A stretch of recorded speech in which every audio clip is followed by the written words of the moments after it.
This MBTI nutshell sums up ESTJ insanity. I'm a teacher and a debate coach besides being a YouTuber and personality guy. And I have clients whose mom is an ESTJ. One of these clients, I consider the kids basically the clients, I guess, but is an ENTP like me. He's their older son, and he is working with me currently on next year's CX topic and debate, and we just started working on it. And I've been working with these kids for years now. The daughter is an ISTP.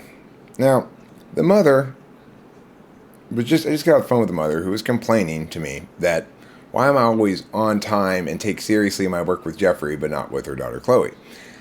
And as I've explained to her multiple times already, the problem here is I don't know what job I'm doing with her daughter. This ESTJ mother thinks that she can just tell me to work with Chloe on something and that's going to produce good results. The thing is, I am an excellent teacher, right? And very good at educating people.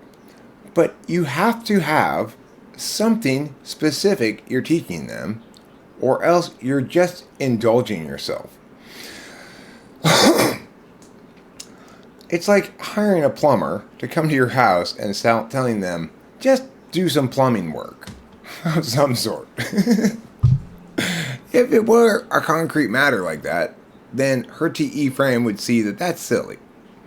But because her dominant TE frame and her SI, whatever the mechanism we're going to use here is practicing something, basically. She sees her daughter as a problem to be solved or a thing to be improved.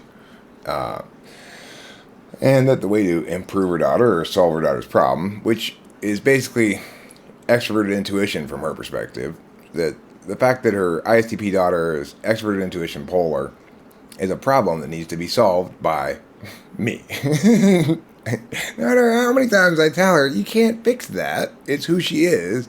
She doesn't believe, or either she does not trust universal truths to cascade down in that fashion. And similarly, she doesn't expect others to require them to do so. So it may seem obvious to most people that I'm not going to be able to do a good job if I don't have a job defined that I'm doing. But it's not clear to her at all.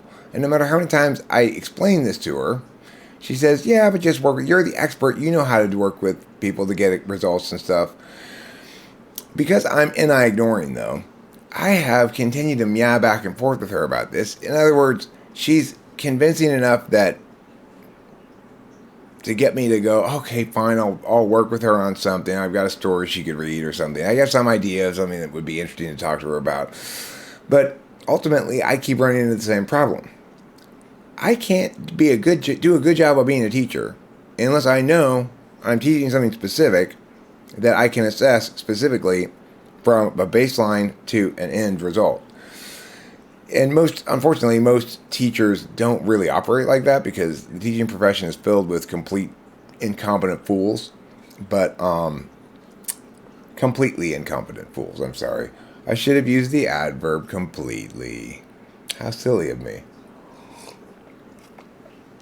So, to nutshell it, after almost 4 minutes now, ESTJ insanity is insisting that because you're good at your job, it's good to hire you to do that job, even if you don't need that job done or have no idea how specifically that job is going to manifest.